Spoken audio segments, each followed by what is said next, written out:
Welcome to Andy D. Cole's podcast. Please like, share and subscribe. Welcome to Andy D. Cole's podcast. Press like and subscribe. Welcome to Andy D. Cole's.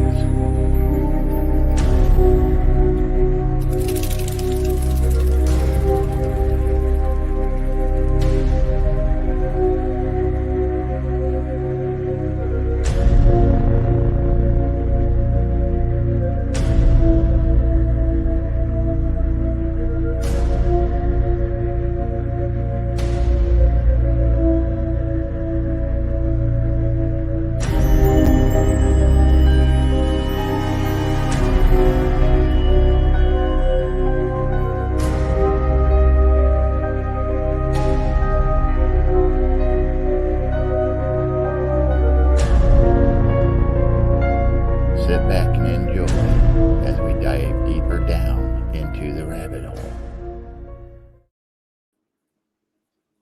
Hello, welcome to the show. I'm Andy. This is George. This is Chris. Welcome, guys. Hi, everyone. Chris, Hello. have you finished your dinner? What's that? Have you finished your dinner? I have, yes. Just checking. I was cutting Right. fine. Perfect timing. Right, so before we start, I did have a chat with you two about doing a couple of updates first. So I shall start off with the YouTube for those that don't know.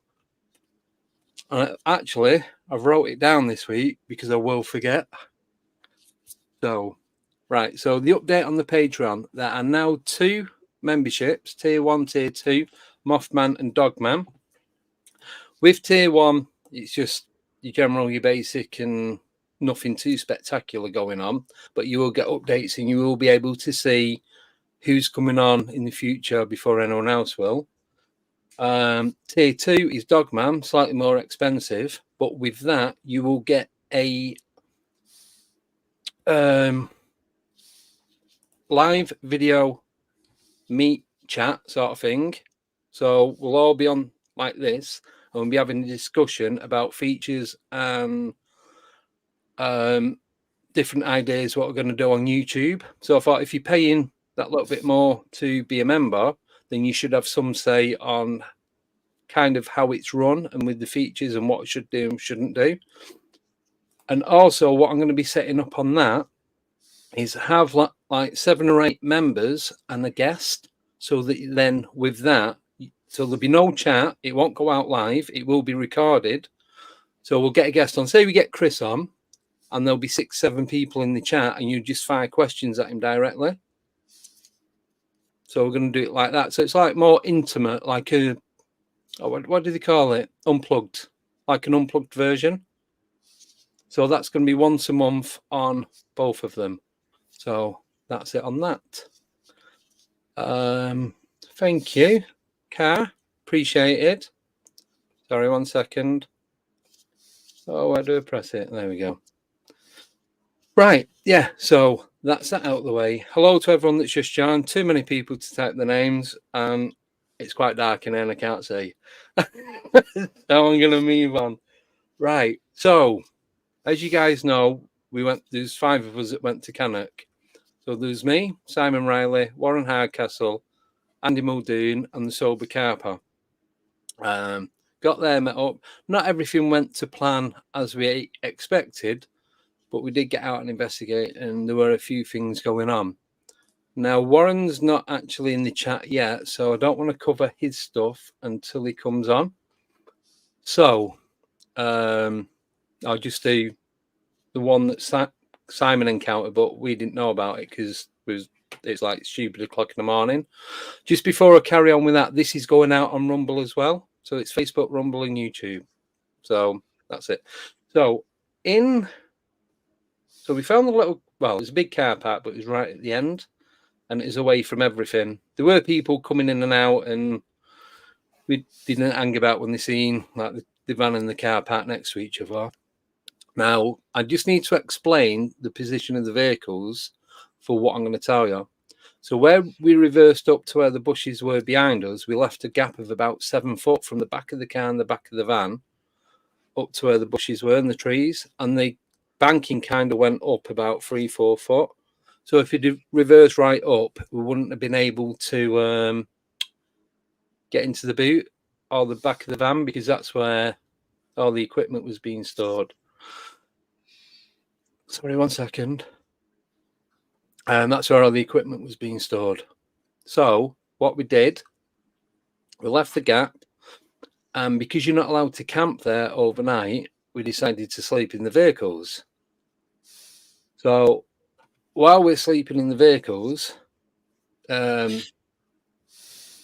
Simon had a bit of weird stuff going on. So this is Simon's van. So his van is about 6 foot, and that's the aerial on top of his van, which is probably about another 4.5 foot tall. So the total length of that is around about 10 foot. Now, we didn't hear it or see it. We didn't see anything that was going on. Just let me change the layout a second. That's better. I'll put me over there. There we go. So we didn't see what was going on. Now, Simon told us in the morning, this happened 3 times in the early hours. Twice within the first half hour, and then one about a couple of hours later. Something twanged his aerial. Now, there's no birds about. It wouldn't be bats, because bats avoid everything. There's no chance. I don't think it would have been a bat. If it had been a bird flying into it, I reckon it would have made a noise. But for you to reach that van, you would have either have to climb up onto the van or put your foot on top of the wheel, between the wheel and the wheel arch, to reach over, because it's right in the middle. So then you've got about another 3-4 foot reach over to where the aerial was. But it was being bent over from near the top of it. Now, nothing was making any noise. There's no weight distribution change on his van. And no one heard it. I didn't wake up. We had the windows open a little bit as well. And there's nothing. So, any suggestions of what it could be? Wasn't windy. Where it was parked, it was like a sun trap. It was about 27, 28 degrees that night, because it was like 33, 34 during the day, and it didn't drop that much. And where, I don't think, oh yeah, they're on Facebook. It was like a gravelly sand. So if there's anyone walking about, you'd hear shh, shh, shh. Do you know what I mean? That gritty, sandy noise. That wasn't the best impression of that noise, but it's the only one that I've got in here. And I'd be worried about somebody else. I'd be worried about somebody else twanging my aerial. But the fact that it happened 3 times was a bit odd. Did you now record the times when it happened? Simon knows roughly. He's going to put it in the chat. So because I said to him, did he want to come on? But he wasn't. He's not ready. So I said, I'll reiterate everything, but any details that I do miss out, if you put it in the chat, and I'll pop it up on the screen. So, yeah, that was that. So there's me and Warren slept in my car, separate seats, by the way, just before anyone says out. And then Andy and Simon slept in his van. At this point, Sober Carper had gone on because his back was starting to hurt. So them two heard, Simon and Andy heard it, but me and what we was well gone for all of 4 hours. So anyone, any ideas of what it could be?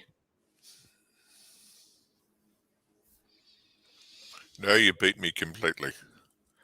You've explained all the things you could possibly do it. Was that Fahrenheit or centigrade? Sorry? It's a temperature Fahrenheit or centigrade? Centigrade. Okay, so it's so you're talking about 84, 85 around that time of night? Yeah, nice and quiet, so no, it can't be frost falling off an aerial. But it's clear. It's clear night. Cause we was watching the stars because we thought, we might get a bit of activity in the sky. Nothing. We've seen a couple of things, but we reckon it was most probably satellites or something. Seen a few planes and that. Don't think it was bad. Don't like hanging sideways. No, don't think it was a bat, because where I used to live, we had bats living in the guttering in the corner of my bedroom. I used to watch it, and they'd fly between the branches of the trees, and never once. I've never seen or heard of a bat hitting anything. Even other than a ball, but it's a different type of bat. They're quite small as well, bats. Yeah, and even if it did it wouldn't make that much of an impact. I wouldn't have thought. Did you go out and check it when it happened? No, well, I was asleep, so I didn't know anything about it till the following morning. Now, earlier on, I'll put this bit in now because I don't think Warren's going to come on. I was walking through the chase, and so Warren was in front. There's me and Simon behind, and then Andy and Sober like a couple of few hundred yards behind us. So as we're approaching, Warren stood there looking at these ferns. Now he said something come up, turned, looked at him, and then dropped back down. It was like a black mass, black figure, faceless. Lasted about 3 seconds. Oh, he is here. Evening, Warren. So what we did, me and Simon went round to where Warren was stood there looking straight at it. There was a path that went round. So we went round the side because there's quite a few big trees and that. We went round the side to see if there was anything. We'd have seen it going like vertically away from us, where Warren's looking at it horizontally, even though it's on the ground. So if there was anything there, we would have seen it moving. The ferns are only about a foot high. So Warren and Simon and Sober went walking into the ferns, and there was nothing there. Like I said, it only lasted 3 seconds. Now, the only other thing that I can think of, did this or something else that was possibly there when Warren had this encounter follow us back? Could have. And an interesting, may I ask something? Yes. Or tell something? What if the vision was actually two-dimensional, can only be viewed from the front and not from the side?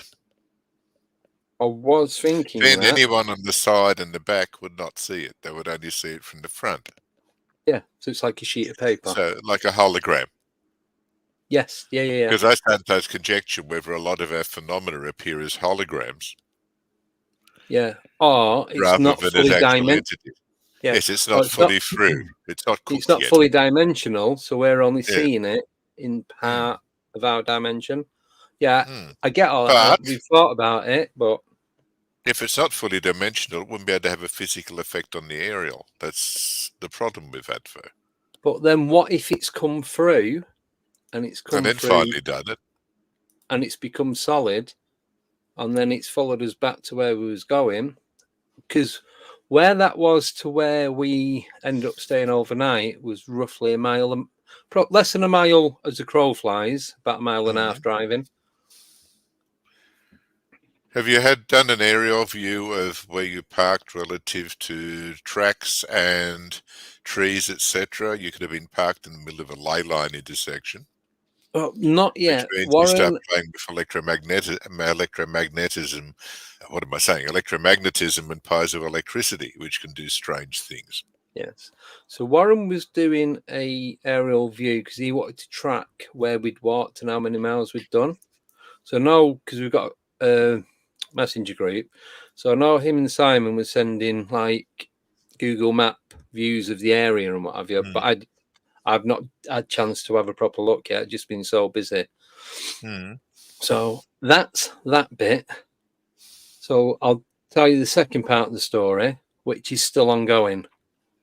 So we went looking to get to where Pie Tower is. Where we was going to go, there's gates locked and there's a chain and a padlock on it. So we couldn't get in, or we couldn't see where to get in. Anyway, we went back the following morning. It's a brand new padlock, brand new chain. But about 100 yards down, there's a little gap going through the bushes, but you couldn't see that at night. And it's one of those, if you couldn't see it and you didn't know it was there, you'd never have found it. So we called that one off. But as we were driving around looking for an entrance in there, my radio, so I've got a Ford Focus, it's got a little display in the center console, starts playing up. So it's all like staticky and going through the speakers and everything. Now, up to this day, so that started that night.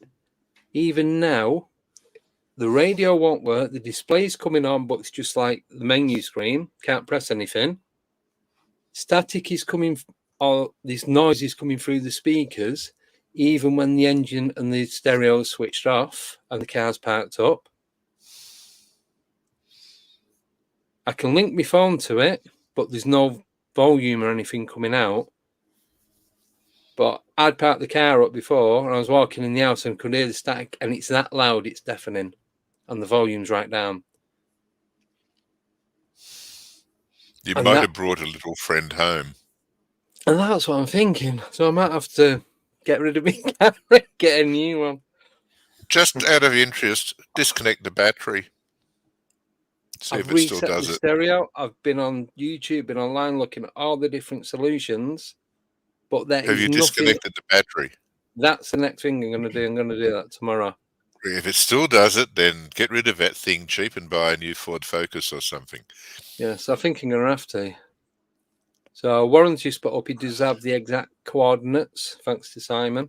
So, but the car drives fine. There's no other than can't do anything. Oh, and that's another thing, because it's got DAB radio, or I link the Bluetooth off my phone and listen to music that way. It keeps going back to, is it long wave? Short wave? Like 189 hertz. It keeps going, switching itself back over to that channel without pressing anything. And it's got You've had a massive electromagnetic or piezoelectric burst go into that, and quite often that's a phenomena with interdimensional portals. Right. That, you know, they require energy to activate, and it's usually right. Great. Well, I was fighting with the stereo. A power burst. Yes. I keep pushing it back onto DAB, and then that's going back onto 189 hertz. You better buy yourself a manual radio, the old type. I just listen to me music now on my phone, and it's like mono. It's like having one earpiece. It's awful. Oh, dear. But it just, and that was ongoing up till today. So that never happened before. No, not until we got there. And it was around about 11 o'clock Saturday night when it started.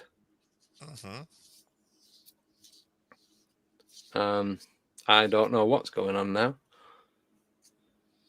Would your mate be able to send me the exact coordinates? I mean, to the second. Please, Andy. I'll have a Google look at him. I'm pretty good with Google Earth. Actually, I'm very good with Google Earth. We'll have a look. I'm going to see what's around, what's near it, what's intersecting.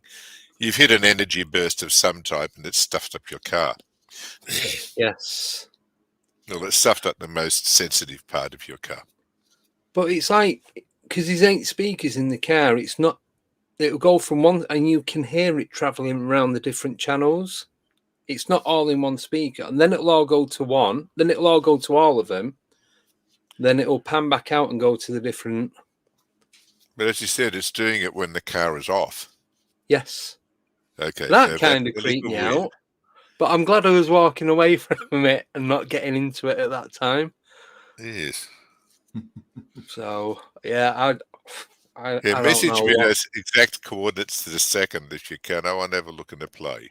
Yeah, Warren's says he'll do it. So, I don't know. Are you friends with Warren Hardcastle? Doesn't matter if not. If he sends them to me, I'll forward them on to you. I'd have no idea if I'm friends with him or not. No. I got Do you want them, thousands of Chris? friends I don't know. What's that? So, yeah, send them over. Do you have a look as well? I've just not got this next couple of weeks. I've not got time to do anything. So yeah, it's just mad. No, I'm just intrigued. Yeah. So I usually use Occam's razor, which is knock out the logical explanation first.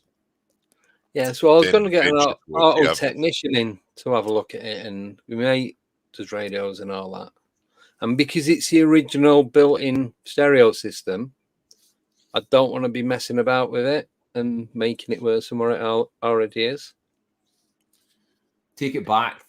and then leave the doors open and I leave have- it in that, and just shout in the forest, right? Fix my stereo. Yeah. Upgrade it. I'll have a big at it. Yeah, but you don't want to invite anyone else. No. But I did it doesn't, it's not, other than that, there's no bad energy coming from it. I don't feel like there's anything bad going on there. It's not It might not be Metallica bad or or anything good. like that, is it? No. Depends on the I music just- it plays. It's not even music. It's just it's not even a radio station. It's just a crappy frequency. Unless that's their frequency to try and communicate. I would. Didn't What I even would think do of with that is till now. I would wait and see if it was doing it, and I would check it on an EMF detector to see what the frequency is. If it's actually no just coming through that, if it's actually being emitted elsewhere. Do you know what I mean? Yes. Right, there's That the makes sense. coordinates. I will. Oh, there we are. Cheers. We've got the. Where's my mouse Oh. gone? There you go. They're in the private chat as well if you want to copy and paste them from there. I can get You're it probably from better here. getting them from that than off I am. air, to be honest. Yeah, for those that have just come in, we are now broadcast onto Rumble as well as Facebook and YouTube. So hopefully all being well, I'm going to check it after we've done this and see how it goes.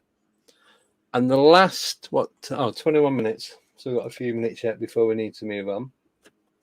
I am looking for 2 more moderators for the channel. There are, what they call, not conditions, criteria. I'd rather it be somebody over in the US, just because of the time difference. And preferably, I'm not asking a lot, honestly. Preferably male and someone with their own YouTube channel. An American accent. Yeah. Not a shit English one. Did I say that out loud?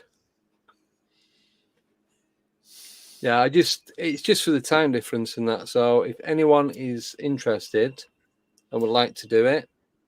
Were you in the Wood Road parking area or where? We was in the area of that was Brockton, a place called Brockton. Yeah. Because the coordinates are on the side of a road near a Y intersection. So you've got to allow for a few seconds here and there with... right. So where the main road is coming off, we followed this dirt track for at least half a mile till we got to the actual parking spot. It wasn't like normally driving to a park and it's like 100 yards or 200 feet or something like that. This was like at least half a mile.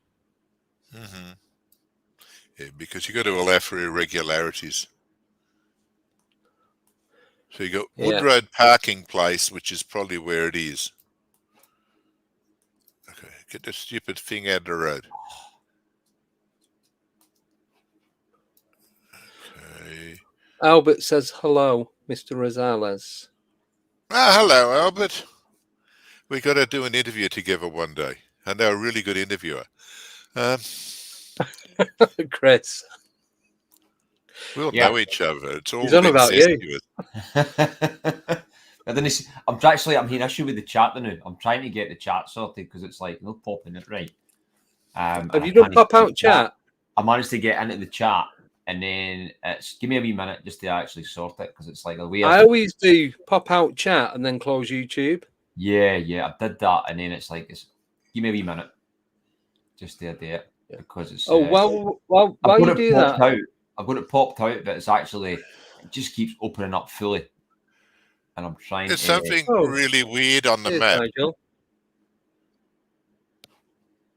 Go on, George. Okay. All yours. Wood Road parking, if you go to slight to the northwest of it, only a couple of 100 meters, there's this really strange irregularity. And I've got no idea what it is. If you go to Google Maps, don't use Google Earth at the moment. Okay.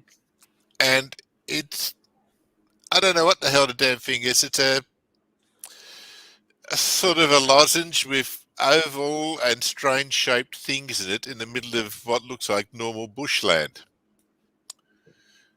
So I wonder if that's a growth irregularity. There might be a wee pond in it. Yeah, it's a very strange micro park in the middle of Micro. otherwise featureless scrub. If you pull That's up Google Earth and put in those coordinates. right. And that's to the Give right me, of Wood Road parking or directly above Forest View parking.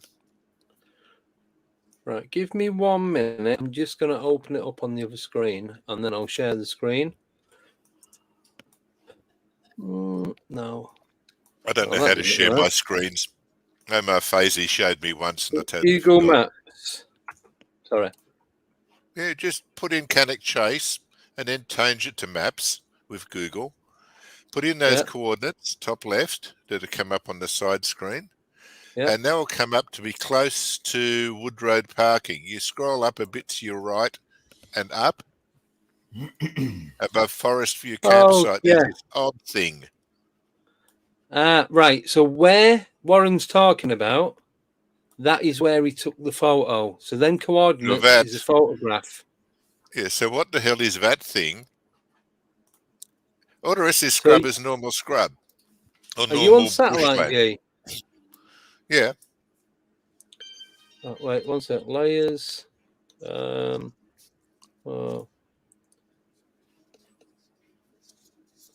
Right, I've got it now. I'm going to Right. mess with it now. Let me. Right, I'm going to share the screen. Mm-hmm. Have you broke it, Chris? Was that, mate? Yeah, Have you it just broke every time it? I was trying to pull it over a bit, it just kept pulling off. Right. You know what I mean? So that's it. I've managed to Yeah. get it, but it's no the way I want it. But it's fine. Right, just let me throw this on. Right, there we go. So Okay. Continue. So the red pin Continue. is where we, Yeah, I've got that here. But what you need to do is go up and you've got Wood Road parking. You see Wood Road parking? You've got your finger on there now. Yeah. Now, see that thing coming up to the top? Scroll down a little bit. No, go to your right. That thing. Oh, this. What the hell is that? That's parking bays with a lake. Oh, is it? My apologies then. We've done a great chase for nowhere. No, you're okay. It just looks weird compared to the rest of it. So where that was, we was parked. So where we parked eventually for the night was off Chase. No, not Chase Road. Is next one over.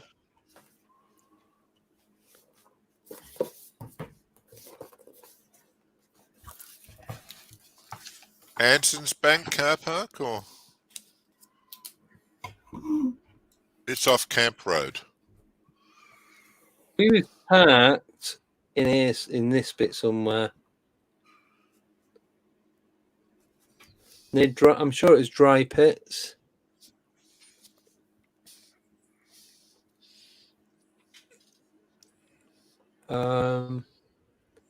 That might have been because you know when I said we had to drive quite a way into the Chase.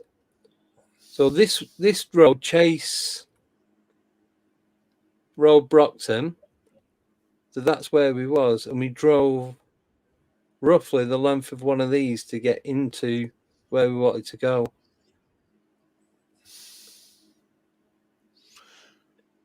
You know what is interesting? Go back to your dot, your red dot that shows where you first landed with those coordinates. There we are. Go there. Scroll in slowly. Right. Scroll in. Not too. You're going too fast. Slowly. Back out. I want until you see a town appearing on your left or right. Keep going. You're doing very well. Keep going. Thank you. Stop. Interesting thing about that is all the villages in an oval shape around that. Everywhere we're seeing villages all over the place, but Milford, Little Haywood, Rugeley, Hednesford, Huntington, Penkridge, Acton, Trussell. They're all in an oval shape, and the entire area is empty other than that, which is interesting. Yeah. Your map's not as good as mine. No. But if you look at these little towns, they're forming an oval, which could mean, and I'll just fly this in from left field, but there must be an energy source in here that most of these towns are built on old Paleolithic sites anyway, because either the river was good or the trade was good or it was a ley line or something was interesting. And they've all conspicuously not built on Cannock Chase. Oh. Yeah, screen out from that one. Wait. So, yeah, I'm just seeing where this goes. No, Warren's put, I've posted these details. Check out the chat.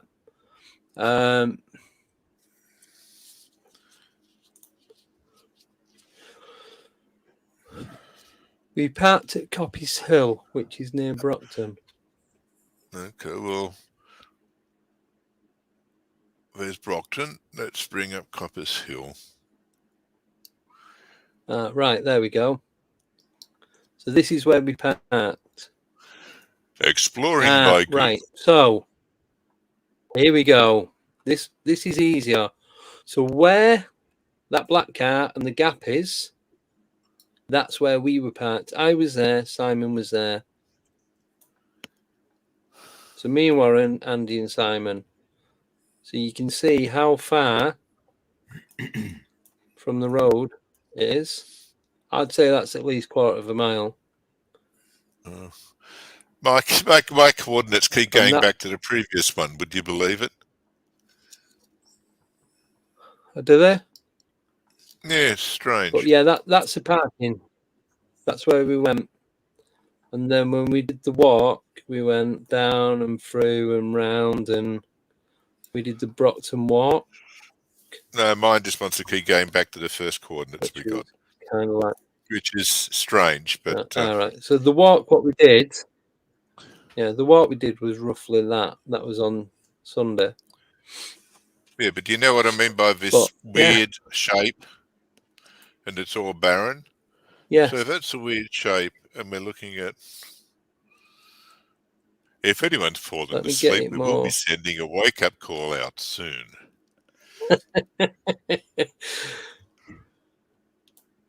You were virtually where that red dot was. Where is the exact centre of this thing? So where we parked or where the encounter was? Yes, that's about 1 mile from the German cemetery. So we did do a live stream from there. So there's, I'm just going to show for those that don't know. So there's the German cemetery. So with this, so that's here. So that's the Commonwealth Cemetery.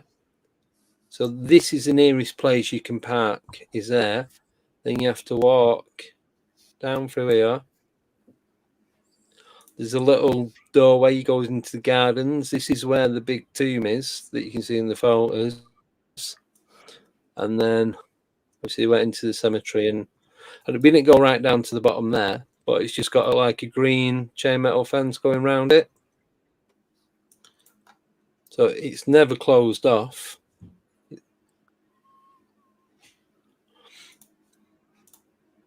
So you can see where we was parked at the night to where the cemetery is. Keep going the wrong way.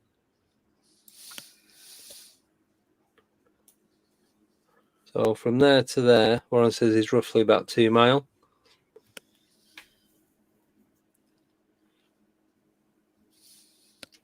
That's the second time I've been to the cemetery. The first time I went, that was during the day. That was a lot more creepy, but I think it was because it was the first time that I went. Second time, it was at night, but there was 5 of us.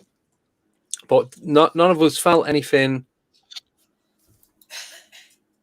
any energy shift or anything like that. It all seemed pretty just going for a walk at night. Do you know what I mean? Yes. You been there, Chris? No, never. You need There's to enough come with us strangeness next time. There's enough strangeness up here. Don't need to travel far. But I think we're gonna. Well, I want to go back in October, November, just like middle of, or just before winter time.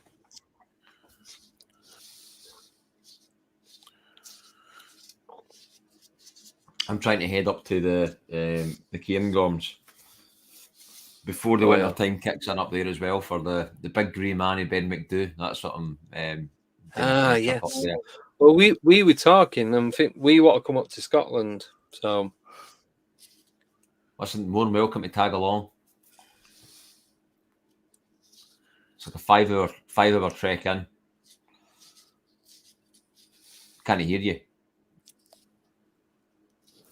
yeah, I went off end all that. Get George on a flight. He can meet us. Flying through to Edinburgh. No. Can't afford it. We'll do a It takes GoFundMe. too long.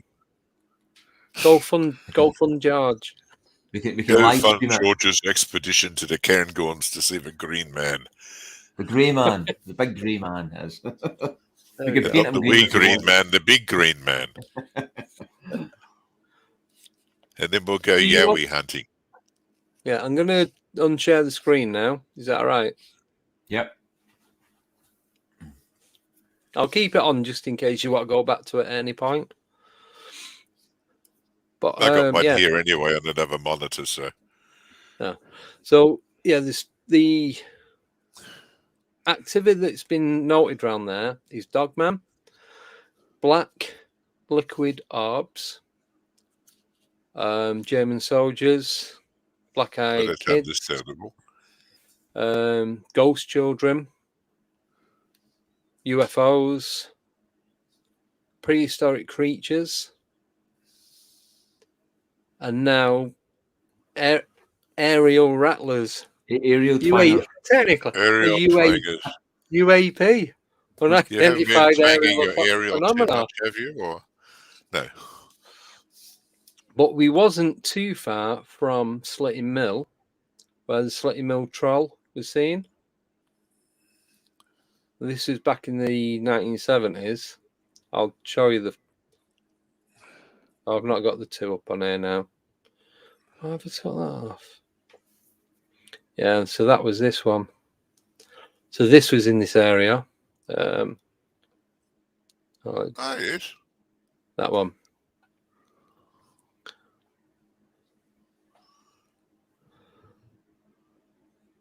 What kind of height is that? Don't know. Going off this picture, I'll do the non-fuzzy one. The height then trailers, if it's the one on the back of a tractor, is roughly about 3 foot.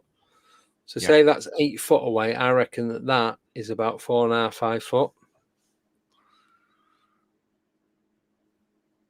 I can't see it being much, but it is bent on its knees. So say 5 foot. Yeah. Interesting ears. It's like a wolf type thing, isn't it? Well, we call it Splinter. So Yeah, it does look like Splinter. Yeah, it does. one of the guys calls it Michael Jackson hamster. It looks like it's moonwalking. Actually looks more like a dog than a wolf. Yeah, but I'd say about 4 with its knees bent like that, 4.5. If it stood up straight, I'd say 5 foot. No bigger than 5 foot. So what we've then got happening, if we bring my theoretical structure into it, Yes. is that the energy mass that affected your car and twanged your friend's aerial is causing people, well, not causing people, is the medium by which people are seeing things related to their own consciousness and their own methods of understanding the universe and the multiverse relative to the surroundings or not. Yeah. And in a lot of cases, that is what's going to appear. As I've said before on With You, people who believe in the Virgin Mary will see the Virgin Mary. Hunters will see Bigfoot or whatever. Yeah. Others will see Orphans from Venus coming down. Tall, blonde, blue eyes. I got to give you this great message for humanity that never comes through. Yeah. And others just see the oddest, weird things that come dredging up. I like the fact it's a video still. Yeah, well, so that was a trail cam. So the farmer That had was some good. stuff. The farmer had some stuff going on. Don't know if it's anything to do with livestock, but things were getting disrupted. So he set up a trail cam, and they're the 3 images that he got of this thing walking across. So, but I want to know why Cannock Chase has that power surge and why nobody built a village around it or in it. It's not the roughest looking ground. The trees are growing all right, aren't they? yeah, a few Okay, dead well, ones, a few broken normally ones. you'd normally chuck a village or 2 in there, but there's nothing. I wonder what Well, the it's got paleolithic history is. yeah, they've built they've got a go ape, so you got the tree lines, the zip lines, where you can do the ropes walking from tree to tree. Yeah. There's a main bit that's been built for BMXing, but you can do like mountain biking and all that. Sorry, mountain biking, not BMXing. Hi Rob. You can do mountain bike BMXing. They've got like the proper kitted out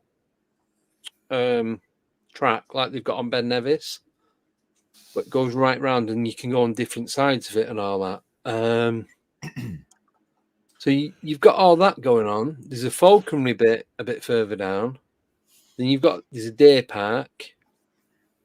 There's a load of lakes. You've got streams running. Streams are that you'd look at that water and you think, I reckon that's safe to drink. It's that clear. But I still didn't drink it just in case it wasn't. But it's not like murky. There's no algae and all that in it. And there's loads of dog walkers around there, loads of joggers. And that was about it, really. There's nothing other than what's gone on since and the 3-second thing that Warren had and the aerial. No one out of the 5 of us, none of us felt like there's any dodgy goings on. Something you might want to have a look at. I'll just send it to you via Messenger. I've got to change screens. Yeah. LiDAR images of Cannock Chase. Okay. Which you might not have looked at. Nope. This is fun. And this is a direct link to them. Pasting so now. What is LiDAR? LiDAR is what I do aerial photography. I've been doing it in Central America for years now, and it removes trees. Oh, got you. And only see structures and constructions. So Anyway, I've sent it to you. Beams down and gives them a bounces back. Yeah. Yeah, you can see the terrain and the terrain. Yeah. the level Yes, of the you can see ground. the terrain, the archaeology, everything. I've sent that to your message thing. Yes, right. What I'm going to do, I'm going to put this up on. But we could go through this for hours and hours and hours. No, I think we'd all I'm get sure bored. how patient the listeners are, or whether they've already turned off. Yeah, there's got to be something there. That's very weird. Turned off by the looks of it. That's pre-World War One. Bear with me Much. one. There were coal minute. pits in it, the medieval period. Right, here we go. Yeah, there was a. Right, let me share screen again.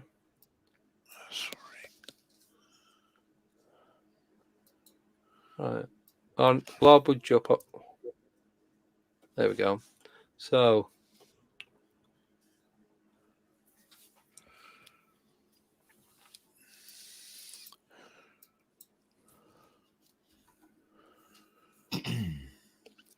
Do you know there's an Iron Age hill fort at Wrigley?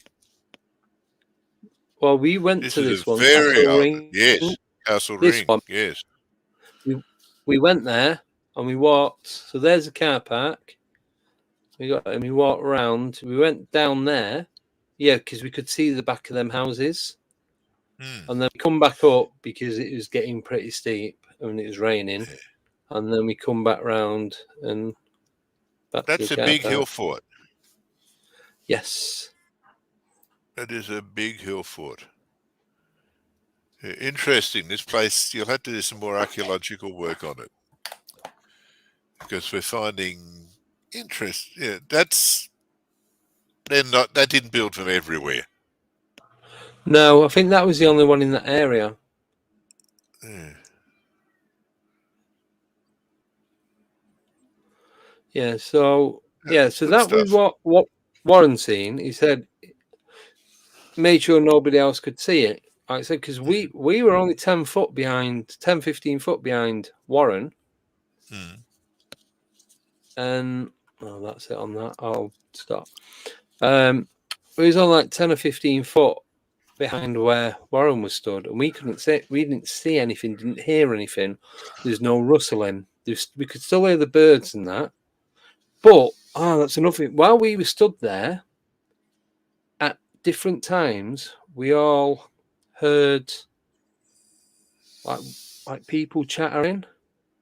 Do you know when you're like a mumbling? Yeah. And then as soon as you try and focus on it, it stops. So I definitely heard it. No, we was nearer than that. I'm sure we was. Did you He said about record? 40 foot. Did you record audio in regards to like for EVP or anything like that? I had all my equipment in a bag in front of me. Didn't even consider taking any of it out. We were more concentrating on surrounding the area where Warren was stood. Yeah. I didn't even think of taking photos. Simon took a few photos. I had the pendulum, I had dowsing rods, a dixophone, the lot, and didn't even consider using any of it. That's what I was saying. That place I was at on Sunday. I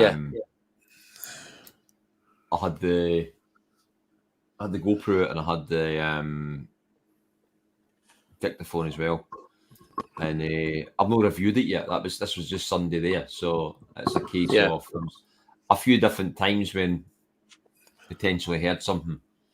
I'm interested to go back to actually see if we did hear things. I mean, so this was like it's not a ghost hunt, but it's a place called Bannockburn House, where they were giving me a tour around the kind of normal kind of ghost tour. But that's what I was saying with talking about trap cams earlier on. This trap cam, a few months back, went to set off, and it seen something, basically a shadow walk across the room within a 30-second clip. Amazing clip. It really is, because you look at it and you think it's absolutely nuts. So I've got to get a recording of that, and I'll relay that with the video. Yeah. But there was a few times in it was funny because and they took me around the whole place. And seen it. And one of the rooms the room that happened in, actually, it was the only room that I felt like a funny pressure on my head, like really, really, really strong pressure on my head. And did they feel it anywhere else? Which I found quite mad. It was almost like I'm electrosensitive, so I feel like EMFs and EMR, and it was really really strong towards that. And then when I left that room, it was away, and that was a room with the video of this thing with the trap cam. But it's quite interesting. Like, I'll show you this once I get the video up soon. The pressure on the head is a quite common phenomena if ghost encounters, or dare I say it, demonic possession, or it's not rare. You get that feeling as if a vice is suddenly going onto your head. Other people get a feeling that they can't start, they cease breathing for a while.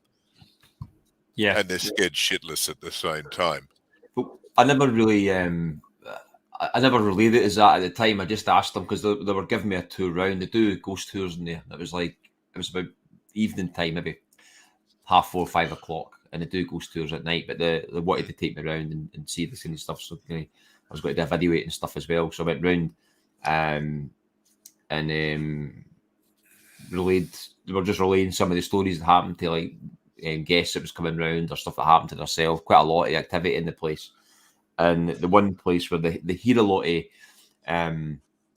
they hear like somebody walking across the room. This place is like totally quiet, and I mean they hear like somebody walking across the room, and almost like they're walking across the room with like a staff as well. And it's like it's not just like creaking floorboards; it's like somebody walking across the room. Like so when solid. they actually hear it, yeah, solid. And I didn't hear this at the time, and they actually hear somebody walking down the stairs. The stairs are actually stone. So you can hear somebody walking down the stairs, and this building's on its own, totally on its own, big, massive kind of stately kind of building, built kind of years ago, and they go through a bit of history and stuff like that as well. But they say they hear people walking down the stairs, and then it stops and doesn't go any further. I mean, you go out and look, there's nobody there, and there's nobody for anybody to go. But when they heard that noise up in the room above, that's where the shadow thing was. So they set a trap cam up in the corner of the room, and it went off at some point. I don't think it was when there was something on, but you see a long shadow appears in the room, so that you can see the door and all that kind of stuff, and where the window is, and you actually see where the shadow coming in from the sun. It's a different angle. Yeah. And then you see a shadow. I know we're going off a bit tangent here, right? But you see a shadow coming off, and it's a certain angle. It's funny because it's a totally different shadow for the sun angles coming in. And then, so you think actually, right, the sun's there. There's maybe something at the window, like a bird or something that's cast a shadow, whatever else. And that's what I originally thought, because the windows here, the sun's kind of cast it in. So you see like a chair, and you see like an edgy, like a facing a door, and you can see the definite light getting cast that way against the wall, quite tight. But then this shadow comes across diagonally into the room, middle of the room, and it slowly moves up into the middle of the room. But then you actually see something kind of manifest and move across the room, and then it disappears. It's like a 30-second video. And I'll give you, quite often in houses that have been extensively renovated over the years, more so in England, Europe, and the States and Australia, you'll hear people going up and down stairs, even after the stairs have been demolished for the last 100 years, because those inhabitants are still living in a dimension where they exist, where those doors that are blocked up now or bricked up, they were still openable. And I can even give you one quick story from our old house. Actually, I will now. We bought 33 years ago what was regarded as the most haunted house in the little village of Picton, just outside of Sydney. And it had a sad history of suicides and madness and lots of wonderful things. It was an old inn built in the 1830s, which is old by Australian standards. And we'd only recently bought it because we had nowhere else to go and it was cheap, which is what you do. And I thought, this is not a semi-detached house, this was an inn, and that is a spot where a door should be, next to a mantelpiece. So I found that I could knock the bricks out of the door, and it was a door there. Somebody had bricked them up years ago. An odd house. So we finally had a space to go to from one side of the house back to the other, and the other was a big kitchen. I installed French doors at one end of it. But the funny thing is, we put a big Regency pine kitchen table in there with ornaments on it, and it looked lovely. Lovely soft blue and yellow room. Madam was in it one day shortly after I opened the door. The brick sealed up door. I got the shock of her life as a dark cowled figure came rushing through the door, smashed everything on the table, and went through a wall, which we later found was another door that had been sealed up. Oh. He was not happy. Then we found that the inhabitant of that part of the house had been diagnosed with schizophrenia. Always seeing things, always hearing things, always seeing things moving. Do you know, after she moved out, after we bought it, she was fine. Was there anything wrong with what's the name after she moved out? She recovered completely. She lived there for years. So what do we say about that? Buildings can carry their own power. Yeah, Buildings carry memories. They're like a recording system. I was going to say a tape recorder, but who the hell these days would know what a tape recorder is? They're like recording systems. They gather the energy and they keep it. See, that's what we were talking about as well. Is like, so you get the stone tape theory, where it's is it a case where, well, in that place, for example, where something's getting recorded and replayed, or is it same timelines happening at the same time, just overlaying each other because these places have been there that long?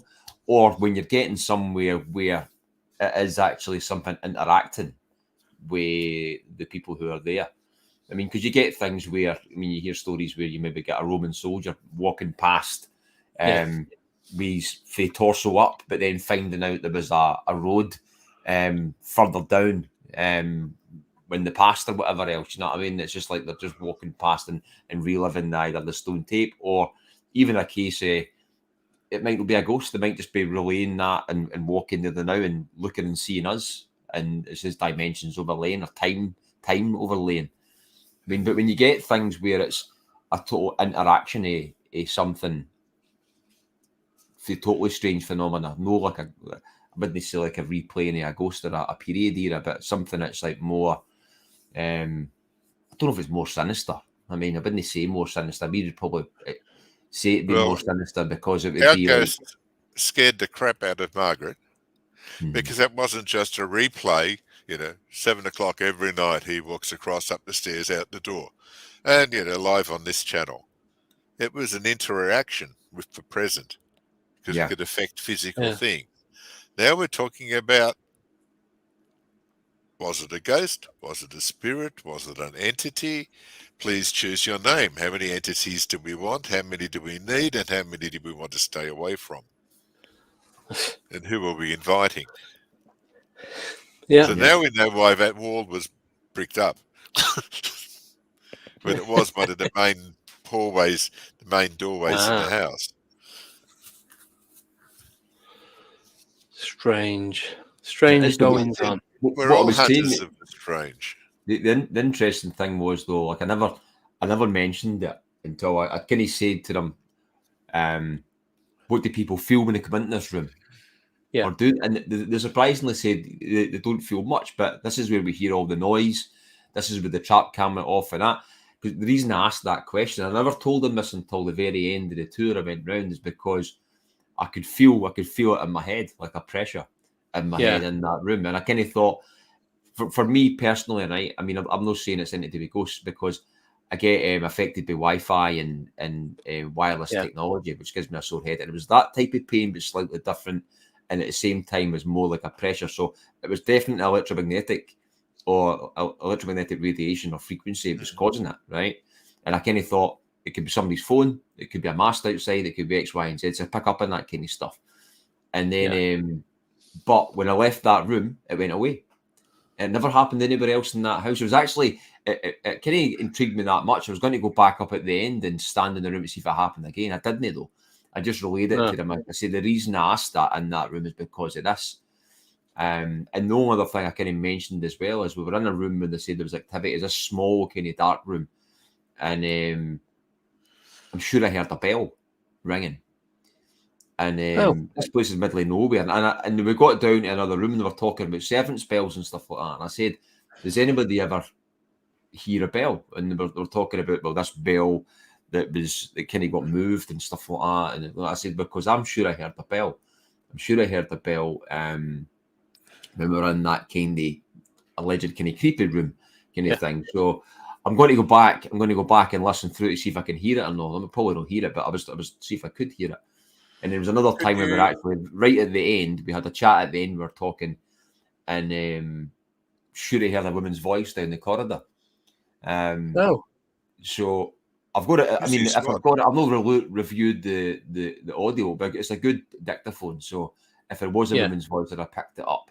It sounded almost like somebody down the corridor that are outside, but there's nobody there. It's middle of nowhere. You know what I mean? And this place is like dead quiet. Totally Those dead voices quiet. do that. They're always just out of earshot, just down the corridor, tree forest. Did you check the ambient air temperature of the room? Did it feel colder or hotter? I'll tell you this. I mean, from being in there, it was quite a warm day. It was quite a warm day because it was 24 degrees outside. But then I kind of thought to myself, when we get here, it's going to thunder and lightning because it was starting to get a bit. The cloud cover was coming in and stuff like that. But the house should still be kind of warm because it's been kind of warm during the day and all that kind of stuff. But most of the rooms are fine. And then there was one room where they say there's activity in, where sometimes they say that people have even relayed in the stand in this one spot that they tend to turn quite negative and aggressive for some reason, and it's happened to somebody, a few people. And I said, well, this is the only room where I've had it feels cold in here. I mean, it feels really, really cold. That's that's almost a stock standard. Manifestation, the drop in temperature, because electromagnetic fields can influence temperature. We keep going back to energy, and we've got to remember our entire multiverse is energy, ranging from very slow things to extremely fast things. They're called atoms and protons and neutrons, and it's how they radiate and move is how the multiverse is affected, or by electromagnetic fields between them and our own electromagnetic fields. Chris, can I ask you a personal question? Yeah, here you go. Do you have second sight? No, that I know of. Apart from picking up in electromagnetic fields and things like that, but I don't know, I've had that since I was 20. It's maybe an annoyance than anything else. Like when I was 20-year-old, I used to get migraines all the time, and I found out it was through EMFs and EMR, like so phone use and Wi-Fi. So everything in my house is hardline because of it. I can feel it. Do the Pepsi challenge, somebody using their phone. But no, I wouldn't think I've got second sight in any sense. I wouldn't betray myself as that. But I have had some experiences, some strange experiences. But I just put it down to everybody has these things. Quite often they don't, or they immediately delete them. That's an interesting thing, because I was talking about that with somebody just when was it? Monday night, and when we have these experiences, and I'll give you one as a prime example, and I've relayed it before in the podcast, and it's quite recent. In the house I'm in now, quite a nice place. It actually feels like it's a good bit of energy about it, if you could portray it that way. And there was one night where I was watching TV, and I've got a kind of open plan living room, dining room, kitchen, and I was in the living room, my back to a large opening that takes me into the kitchen from behind, and I forgot to do something. It was either to turn the cooker off or turn the washing machine on or whatever, and it was just something that came to mind, and I grabbed the wall and spun myself off the settee into the next room. And when I kind of spun myself into the kitchen, there was something in front of me. It was like a black figure or mass right in front of me for a split second. And it even blocked out the light in the kitchen. But you're talking like a nanosecond, there's there. So one part of my brain said, trick of the light. But the next part of my brain said, and I can remember even thinking this, I've caught you there. That's what I said to myself, right? And I just went about my business thinking, trick of the light, nothing there. And I never really relayed it to anybody. And I never really even relayed to my wife. I didn't want to like spook her out or anything like that. And then, a lot of our paranormal manifestations and visitations, 99.9% will have rationalized it away within 1 second. Totally. This trick of a light or the cat or something. Were you planning to keep this friend that's visiting, or planning to get rid of this friend who is visiting? So say that again, sorry. Were you planning to keep this friend who is visiting, or planning to get rid of this friend who's visiting? I don't know, because my son at the time as well, which was no long before that, maybe say a year or so prior to that, he had night terrors, and he couldn't sleep with his light basically off and stuff like that, and that happened for a wee while. And he actually said he'd seen. He'll probably not remember this now, you know what I mean? But he'd said he'd seen. I didn't either try and add to it or anything like that. I just asked him what was up, what he'd see. I didn't tell him nothing about this, and paranormal wise or anything to add to it. And he said he'd seen like a black thing at the end of the corridor. He said it almost looked like an octopus, and then it disappeared. And then one time he kept saying that he had seen at night. He would relate his dreams. He said this thing would come into his room, and he said it was white, and it had long arms, and it had like black eyes, right? And obviously because of what I'm into as well, right? I didn't want to add to it whatever else, but he said this thing, it had I had a smile and whatever else, and he was scared of it, but relayed it as a dream. Because I'm into all this, I kind of kept an eye on it. Light on. His room's across the hall from my room, so he had his door open, his light on. Now he actually sleeps off, right? But this was a few years ago. So I'd say, is it an old or new house? No, it's my house is actually only it must be about 30 years old. But I mean, this whatever it was, right? I said to him, "Can you draw it?" And he drew this thing. Yeah, he drew this thing, this kind of long, kind of lanky thing, white with round eyes, with round black eyes. And he had a smile with teeth, right? And I'd say to him, and it used to scare him, right? He said it used to come in his room to scare him and stuff like that, and he used to hide under the covers, and that's where he had to get his light on and all that. And so I'd say to him, you know, you control your dreams, and I said, you know, you control this thing. I said, so whatever it is in your dream, I'm still kind of just trying to appease him with saying it's a dream or whatever. I'm not saying it's nothing else than that. And I said, you know, you control your dreams. You know, you control this thing. I said, so whatever this thing is, if you tell it to leave or you didn't want it to be there, you control it. So you can understand that. And ever since that, the thing disappeared, never came back. Oh. So that was like that. Now he's sleeping with his light off now, right? But we never really had a lot in that house. Another interesting thing as well, which I hadn't relayed in a podcast, and it was like to do with the same type of thing. It looks like that. I was in the area of the place where the Silverman Woods, where there's experiences up there, and when I was talking about some experiences in that area, my older son was saying, "Oh, that's that strange place," and I said, "What do you mean?" And he said, "Well, that's that place where I seen that thing," and I said, "What thing?" And he said, "Well, I seen like a white thing there." And I was like, "Wait a minute, tell me this." And he hadn't heard the podcast, or he hadn't heard the stories, or anything. Hadn't like when they wanted to scare him or anything like that. Just to put you in the picture, George, this area had a few kind of sightings of some type of cryptid type thing, and also kind of a few UFO sightings. And it's been like there's burial mounds in the area and things like that. So it's a small kind of wood. I had an experience 20 years ago where it was like a kind of Oz Factor type experience when I interviewed a witness about a story about seeing some type of cryptid type thing. It was only 100 meters from where I had my experience, so it kind of defined where it was. So anyway, I had the kids in this place having a walk around with the dog, and he was at the back, and then he basically, his story he told me, he said I was kind of holding back a wee bit, just playing, and I looked through this gap in a tree. I said I could see this thing looking back at me.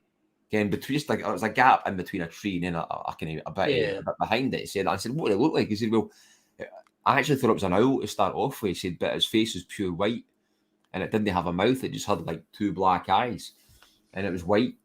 And he said, I got a fright and I just ran up and caught up with you. And I said, well, why did you not tell me nothing about this? He said, I didn't think you believed me. I mean, by that point, I didn't know I was into paranormal stuff. But I'm mad. I mean, that place up there, I mean, it's like, it's pretty odd. Like, Right. Are we? I was just going to say, are we ready to go for a break? Because we're over the 1 hour mark. I need to get a drink of water. Yeah, we'll get a cup of tea. Yeah, is that all right? Yeah, I've got the photos from where Warren seen his thing. So there's 3 photos that I'm going to put up, and then we can jump back to you, Chris, with that if you want. Yeah. Is that okay? Yeah, I'll yeah. only be about 5 minutes or so talking about that. So we'll have a 5-minute break, and then we'll be back. There is a 10-second countdown, so when you hear 10, run. If you're not already here. All right, guys. See you in 5. Get your questions in as well, people. See you then.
9, 8, 7, 6, 5, 4, 3, 2, 1, 0. And we are back. Or as Meatloaf said, Oh, 2 out of just 3 weeks back. Chris, come. Oh, sorry. He'll be back in a second. Right, so I'm going to put these pictures up while we wait for Chris to come back. So this is where Warren was stood. So that obviously that's Warren, and he's looking out to the left of the screen. Yeah. Yeah. So that, and then this point is where. So if you look at the tree, so the 2 main trees, or there's 3 trees. You got the nearest one at the front, then the one to the left of it. You can see the ferns behind it till you come to the edge of the photograph. That was where what Warren seen was popped up from. Yeah. So we came up the path that you can see behind Warren. It kind of dips down into where the trees are. So we walked up there and we come round and ended up where this tree is now in the middle. So we're looking at it from this side because then we was thinking if there is anything there, we're going to see it. So then Andy and Sober, they're coming up that hill and they would have seen anything going down the other side, most probably. And this is, I think, I'm not sure if that's a path. I think that's a path on the way up there or on the way back. I'm not sure, but forget that one. We'll just concentrate on these 2. What's the thing behind the tree that Warren's in front of? Well, we don't know because we It wasn't. looks like a badger. No, there's no animals there. We weren't real. Well, so me and You got the dark patch sitting there. have discussed it, and there are a couple of tree stumps around there, but that looks like really dark. So you mean the tree at the front, just to the left of it, about a foot up? So No, next to the tree. Yeah. So actually, it's more It's more hedgehog shaped, but big. So just below the bottom branch where the leaves are. To the left of the tree, if you look at the photo, Yes. there's a dark So shadow. we think that's another tree stump, but Oh, okay. we're not 100% sure. Only because we didn't see it. But then, if it was a tree stump, we wouldn't be looking to see if it was a tree stump. So then, this is the one further back. Well, it hasn't moved, so it's fine. No, yeah. But then you've got another one on this middle tree just to the right of it. So yeah, but it's totally different colouring. Yeah. And then behind where we're stood there, it's just like 3 paths that join into one. It's like it's a junction of paths. And that's it. So he's looking. Actually, you've got the remains of another path in the middle heading in the other direction, so you've got a cross path. Yeah, so where Warren stood there and that path behind him, we walked up there to get to where we are now. And then imagine the picture was bigger. The bottom right of the screen is the junction for the 3 paths. Then there's one behind where we're stood, and then another one that drops down to the left a little bit. So, but that gives you a good view of where Warren was stood to where and what he could see. So the distance from Warren to roughly where that thing is, I'd say 20, 25 foot. Could be less than that. It's probably a stump. But yeah, we think that's a stump. But the thing that popped up, looked at Warren, turned, and then dropped down, we don't know what that was because we didn't see it. But yeah, it's pretty much the opposite end of that photograph to where Warren's standing on there.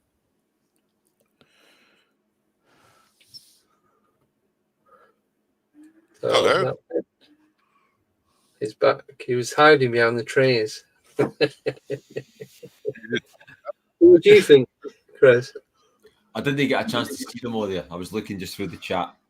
And Oh, right, okay. Going to pop it back up. yeah, if you could. So this is the one zoomed in one. Yeah. And then there. So the opposite side of where Warren's standing. Yep. Is a rough estimate as to where this dark figure come out the ferns. But you can see how shallow the ferns are.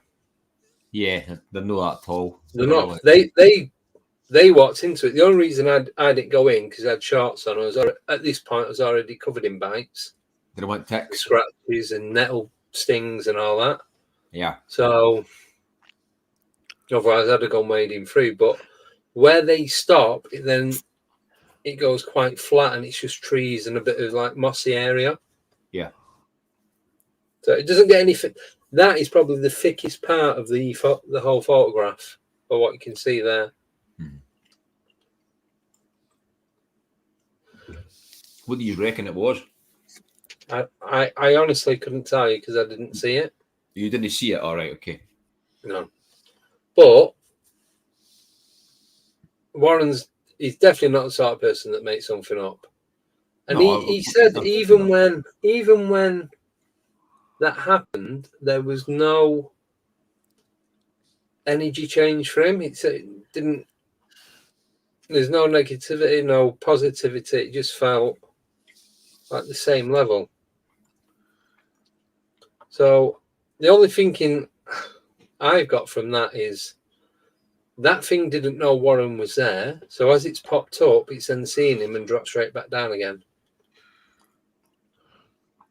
Yeah. May I add something? Yes.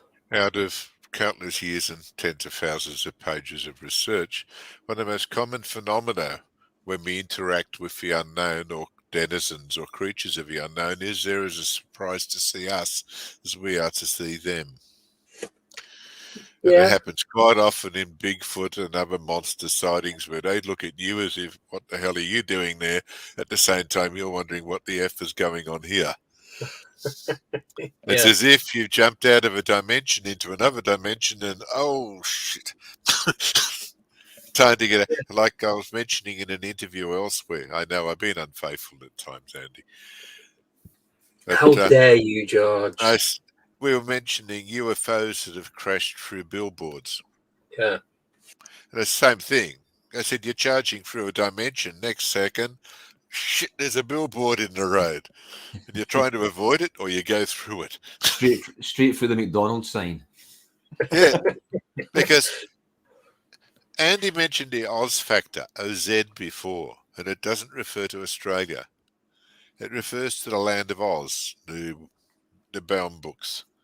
Yeah. Because the best identifier for a true paranormal adventure or episode to me is something totally absurd. If it's totally absurd, it's got a greater percentage of being true. Because it is totally absurd. It's not, I walked down the street and I saw a dark shape on my right that walked out and it went across the road. And it was about as riveting as that. It was something like I saw a dark shape and it turned into a large cat and chased me down the road. Starts getting interesting. Mm-hmm. Or this giant cat came out and went after me. And okay, it's the Oz factor. So when things come through from other dimensions, I'm trying to work out how to say this. The more absurd they look, the greater propensity they are to be the truth. But you've also got to allow for the observer translating it. There's a particular brain condition, a brain reaction, not a condition, that for its own sanity, the brain will convert what it sees into its own imagery. As I said before, people will... pareidolia. It's like a mental pareidolia. Where it Yeah. says, no, this has got to be translated as this way, so my brain can regard this as being in my consciousness. That's why hunters see Bigfoot, and why religious people see the Virgin Mary or Kuan Yin, or somebody sitting in a tree or a cave. Why trees or caves? No idea. Virgin Mary's like trees and caves, and others will see UFOs. Others will see the denizens of hell wandering along, Yeah. and the occasional angels and things, because it's a protective thing. It says, but there are parts, and this is my systems, the Mitrovic principle, as I call it, or actually it was christened a while ago now, where these things, where we reach these junctions of energy, and Chris, you were talking about energy before and how it affects you, where you hit these massive junctions of energy, that these things actually manifest physically at the time when they leave footprints, and they burn things, and they hit things, and they chase you, or vice versa. Usually it's the other Yeah. way around, but sometimes it's the other way. They manifest into our reality for a short period before they're gone again. So are they coming from other dimensions, or are they our creations based on this energy that needs to be used? Yeah.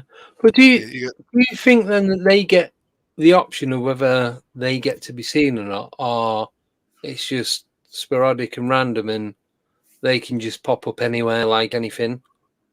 I'm going to give you Paranoia 101. That Go is, on.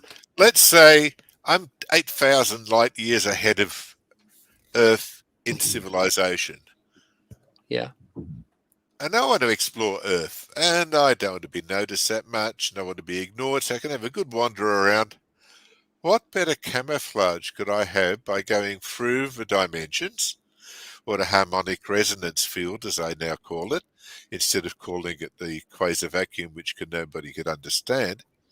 We've discussed before, and people blanked out while I was discussing it.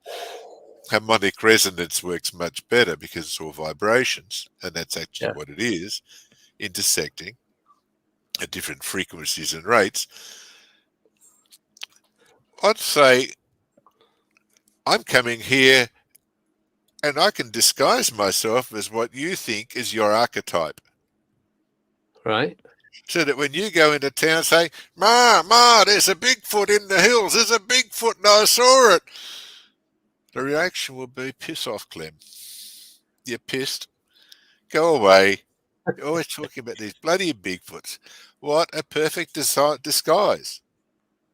Because Bigfoot are always seen by hunters, in most cases. Hunters, well, we believe they can shoot guns. We can believe they can hit their target. That's generally why they go out there, unless they're planning to shoot trees and things.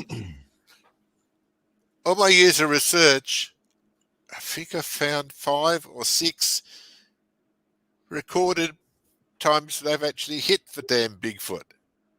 Now, out of tens of thousands of sightings, statistically, that's totally absurd. It's like the number of times we should have Bigfoot standing in museums or on somebody's den. Or we should have a lake monster stuffed in a museum or swimming around at the London Aquarium. Definitely. Common as anything, but they're not there. They come, they go, they come, they go. You know, what is the real manifestation here? The thing that intrigues me as well is, sorry, Andy, then you go. No, you're all right. The thing that intrigues me as well, if you think of it that way, let's say, for example, what we know, obviously, we didn't see the full light spectrum, and maybe like there's dimensions, layered on dimensions, and there's a whole other ecosystem that we can't see. So when people talk about other manifestations, things that are out there and maybe come through or whatever, then who's to say they're intelligent? Because you've got, well, I'm not saying the other kind of things we've got in our ecosystems that are not intelligent, but you've got like ants, bees, birds, wasps, spiders, giraffes. They're all going about their business and doing a whole lot of different things. You know what I mean? Yeah. And if you're walking about your day, you've got the bees, they're doing their own thing. They're not interested in what you're doing unless you look like a flower, and then they'll kind of try and. So if you look at it in that aspect here, where you get maybe some of these things that for some reason manage to skip into our reality and don't understand what it is, and then try and latch onto something or whatever else, you don't know what you're dealing with. So, I mean, you might have varying levels of consciousness or varying levels of intelligence. And at the same time, then you might have this overarching phenomena that just obviously tries to control us or as well. Control us. Yeah, as well as attached to that. One of the interesting things that I always kind of go back to is like, what is it about place? Because there's if you get, for example, we talked about Cannock Chase earlier on. Yeah. We talked about a place that's not far from here in the Bathgate Hills where there's always multiple phenomena going on in the one area. Don't get me wrong, there's always various points at different places, but you always have like these window areas, places of energy, power, all that kind of stuff that that things manifest through, even if they're like UFOs being seen there. I mean, UFOs or whatever, let's say, for example, where they're ever from, you wouldn't think they must be able to travel to X, Y, and Z. You know what I mean? But they're always kind of maybe seen round about these different points. It was like these window areas coming through. A prime example, it came to me actually through an email just a couple of weeks ago. And somebody sent me a video. Somebody sent me a video of a UFO in the sky. UFO in the sky for a town, it's no far from here.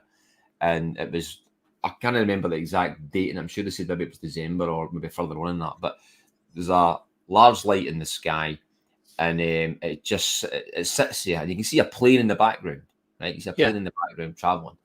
So I know the town, and I know exactly where it was. So I did Street View, street maps, all that kind of stuff, and I could show you the video if you want. I could show you, you know what I mean? But there's a bit of swearing that I need to probably try and turn it down. But it's just a base, a light. It's just a light, right, in the sky, but it just stays in the. It was only maybe last for 10 seconds. They said there was more to it, but they cut it off because the chat was kind of personal, whatever. This thing's seen him, unbeknown to that person, right? Unbeknown to that person who took the video. There was a right prominent sighting in the same area, right? So I mean, a lot of people know about the sighting, but they don't know the exact location there, right? So when I went to the street maps, looked exactly where this was, triangulated it through, and it takes you to the exact same point as like there was a really, really prominent encounter in 1994 in the same area, but the guy seen the black triangle hovering in the same area. This thing was there. It was only like in the last year or so or something like that. And it just kind of brings you back to these type of things where it's like, what is it about these areas? Is it areas where they come to? I'll answer that for you. Chris, meet my friend. If I can get it into position. Yep. Keep going. Keep going. That's pretty obvious. Stop. I can't see that bloody thing, so. There you go. Guess what that is, Chris? I don't know. Is that Mappy Ley lines? No. I catalogued over 30 years or something every phenomenal event from 1800 to 1977 that was documented by 3 separate sources. That is a graph going down in time and east to west of all phenomenal data that had physical trace evidence or multiple independent witnesses, or both. And the interesting thing is, they repeat and they co-join. So that, yes, you had your 1994 sighting of a UFO in a spot, and then 20 years later, we have another one, because that sine wave has moved out and back. And so where the sine waves are intersecting, some do it for longer periods, the bigger ones. I've got sine waves up to 515 years long. That's their periodicity. Others are much shorter. Yeah. And that accounts for where these energy portals are open. And where these energy portals open, where these phenomena occur, like UFOs and a lot of Bigfoot and a lot of lake monsters, a lot of cryptids. Not all of them. With Bigfoot, there are native Bigfoots to our planet that aren't transdimensional. They just don't like us and stay in the trees. And I've got my reasoning for that as well. But we have others, well, they might come through dimensional portals. And there are others, would you believe, that since the 1909 and 1954, October 1954 in France, and 1968 in Pennsylvania, had Bigfoot coming out of UFOs. Yeah. Except in the French ones, he was only 4.5 foot tall, like your little friend you had the photo of. Yep. But these were recorded coming, and we're waiting for the blonde Venusian, or we're waiting for the grey, or we're waiting for somebody we're pretty sure to recognize. Who comes out? A 4.5 foot hairy monkey.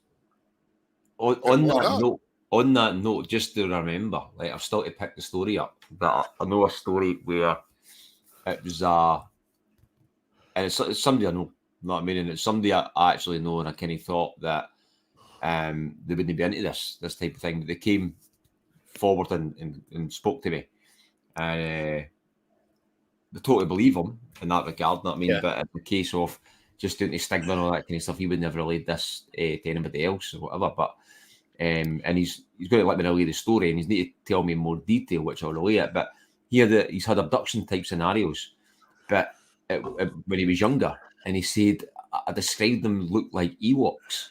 They look like Ewoks rather than looking like your classic greys or whatever else. He goes, they look like Ewoks, look like something like that. Why not? Yeah, we live in a multiverse. All shapes, sizes, colours, and forms and models and hairs and non-hairs and you name it. I'll tell you one thing I'll throw on its head in regards to the phenomena as well, just with the phenomena, how we engage with it and how we think it is, and even the phenomena in regards to us. Let's say, for example, the thing like called The Secret, where you can wish or you can have the attention and intention to try and bring things forth to you or manifest things, right? So there's one I was thinking about one thing which kind of, we've all had that kind of scenario where you're on your PC and then you start seeing adverts for stuff that you maybe spoke about, right? About. So you maybe like talking to your wife about, I'm going to need a new washing machine. Then you come back in the PC and you start seeing washing machine stuff, right? We all know. That's it, listening and watching. See, we all know your phones are listening to you because you tick the wee boxes that basically say terms and agreements and all that kind of stuff. And that'll be, one of them will be your microphone, right? Where I'm going with this though is, right? So we all know that happens. So more recently, there's been things where, and you people in the chat or maybe yourselves have had this as well, where you think of something, you've no spoke about it, you've no researched it, and you start seeing adverts for that as well, right? Yes. So my wife's had that. She's done it with paranormal or anything like that. She's had that a few times. I've had that a few times. Stuff I've actually thought about. John wrote about it. Yeah, that happened to me the other day. No researched it, no looked at anything, right? And then you start seeing stuff for it. So I'm thinking, is it a case of you maybe getting subliminal messages and then you're thinking that is coming up, or they're just because the algorithms are that good to know what you want, right? So bear with me on this, right?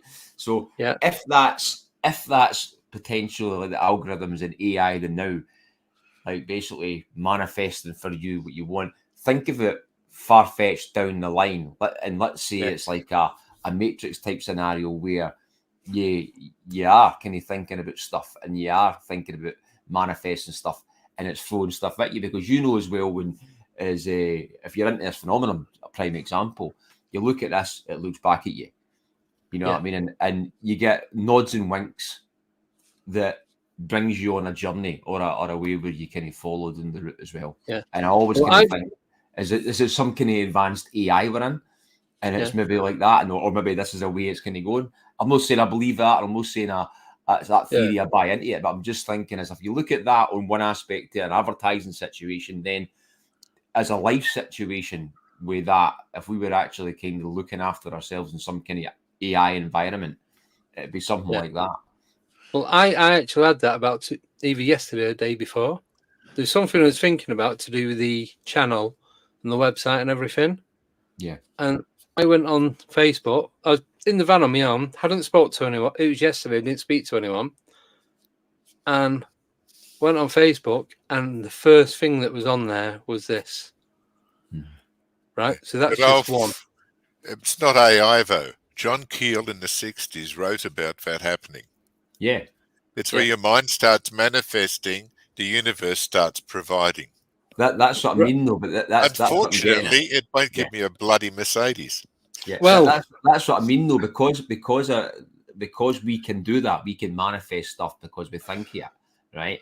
And if you look at it on a scale where we're actually, this is happening now. Imagine that times 1,000 years down the line. Is it going to be like what we're doing now with manifesting stuff? Well, you ready for the second one? And this proper mess with my mind. So I've read the book, The Secret. I've not seen the movie. I've read the book, and it's like what you put into the universe, you can ask for it back. But you've got to be giving it before taking. So there's got to be a nice even balance. So I was driving around Peterborough on, I think it was Monday, Tuesday, and there's a lot of level crossings around there. And there's one, you come around a bend and go up the hill, and there's level crossing. I've only ever been able to get over that once without there being a train coming. Excuse me. So I pull around, and there's like a Luton van in front of me. Do you like the box van? So there's one of them, then it's me. And gates down, red lights are flashing. But 30 seconds, train went through. And then the barrier didn't go up. I thought, and it all does that when there's another train coming. It's usually coming the opposite way. And as I'm waiting for the second train, in my head, it wasn't a fart. I got a message, 7 trains. Right? And I'm like, no, you're having a laugh. I'm not waiting here for 7 trains. Anyway, 20 minutes later, train 7 goes past, and the barrier lifts up. I've never in my life had to wait for more than 2 trains on a crossing. Maybe once, I think there was 3, but it's usually 1 or 2. Never in my life. So there's only 2 lines. Like, say, one going east, one going west, and that was it. It weren't like a junction or the split lanes or anything like that. Split lines, sorry. But 7 trains later and 20 minutes. But I could literally, within 30 seconds of being, probably less than that, probably about 20, less than a minute of being there, I knew I had to wait for 7 trains. 7 trains. 7. No one waits for 7 trains. 7 trains, do they? You've broke the record. But it's just it is mad that though. I mean, that's I always try and be positive thinking in regards to anything, because I always think I believe in that, and I believe if you kind of dwell on the negative, then you'll manifest the negative. So things like, for example, if I get out and I've got a flat tire, I'll not beat myself up about it. I'll just say, well, that flat tire could have stopped me from crashing down the road or whatever else. That's why I look at it. And I do look at it now. I didn't get me wrong. I'm not saying I'm a totally positive person all the time, but I don't dwell on negative things. So, so in case I manifest it. Yeah, but it's like I said, it wasn't, I wonder how many trains I'm going to wait for. The message was put in my head. Because I was like, why didn't it give me like 2? You know what I mean? Why was it a 20-minute wait? It didn't give you the 7 trains. It gave you the message about the 7 trains. That's the difference. Yeah. The actual reality was there were 7 trains coming, but your higher consciousness or higher power or the entity on your shoulder or whatever said, "There's 7 bloody trains coming." Yeah, but so that was it. This was at train 1, and like I said, never. The most I've ever waited for is 3. So you might have to look at the symbolism of 7 in your next few days. See if it repeats a few times. There was another one it was a few months back. I normally fuel the van up in the morning. We have a fuel card, and there's only certain fuel places you can use. It's the UK fuels. Anyway, I'd gone to a different one that I normally go to because it's going in a different direction. So I pulled up at pump 7. I put in £77.77p, and I'm even trying to put extra diesel in. Going trying to press the trigger, but it just wasn't having it. And I paid for it at 7 because we get a receipt. Paid for it at 7.07. Yeah, 7's obviously coming into your life. You might have to That- ask a numerologist what it means. Yeah, Get that a was lottery a lot of ticket, get a lottery sevens. ticket. 7, 17, 27, lottery ticket. Yeah. Oh yeah, that was a while back. The date I remember because I checked the date and it wasn't anything relevant to 7, but Well, 7's supposed to be a lucky number to the Chinese. there we go. So Does you that should have help? bought a bloody lottery ticket. Oh, I've put a couple of lottery tickets on. I keep winning another lucky dip. Yeah. I'm just constantly winning lucky dips, and then they don't win anything.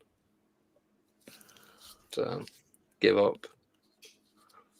But yeah, no, it's just I thought that was a bit of a strange one. That's I interesting. got- But when you start finding synchronicities like that, you'll start finding more of them because your brain tunes into them.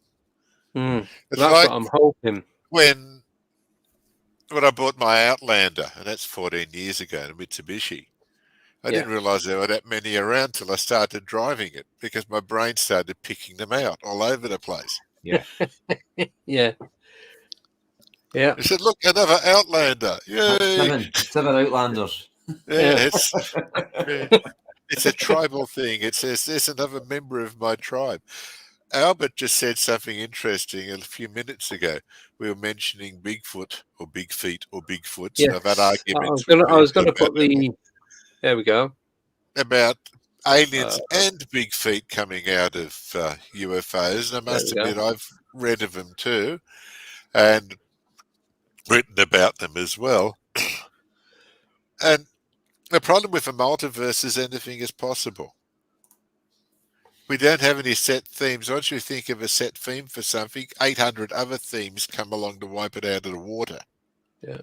But it's also still valid. That's the thing. Yeah.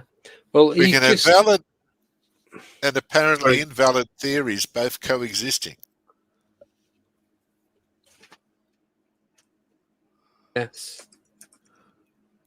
One thing I was thinking when I was at that Bannockburn house in regards to the ghost scenario about the stone tape theory and all that, and then even looking at other theories in regards to, let's say, it's the times all happening at once and it's just overlapping and stuff like that. If that's the case, why do we not see anyone in the future? Well, didn't see that. So some theories say a time's running backwards. That's why you can see the past. Or time is at a standstill, and that's why you can see everything in this one place at the same time. Time Doesn't exist. I just regard time as the progression of motion. Because without motion, there is no time, nor any reason to record it. Time was originally deduced by our early ancestors to record when seasons started and ended, so they could plant seeds, so they can harvest seeds or crops. To know when the fish were coming, fish were leaving, elk were moving down. They needed to know through the passage of the stars and the moon. That was early time. All we did was refine the process to get up, you lazy bastard. It's 5 a.m. time to go to work. We're the only race that invented something that doesn't exist. Because it doesn't exist. It's only a method of recording movement. Because without movement, there's no time. Yeah. Can I just read a message? No. Thanks. Albert's just sent me this. Rather than trying to get it and put it on the screen, I'll just read it out.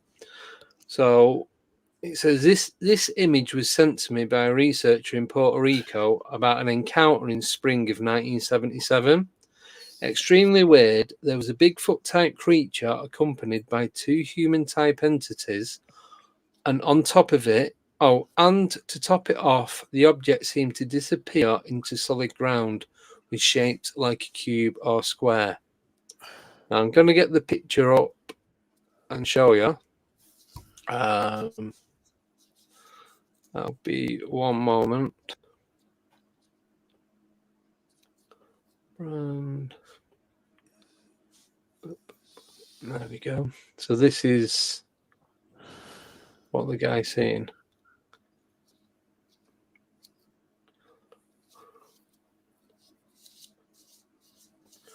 So do you want me to read it out again?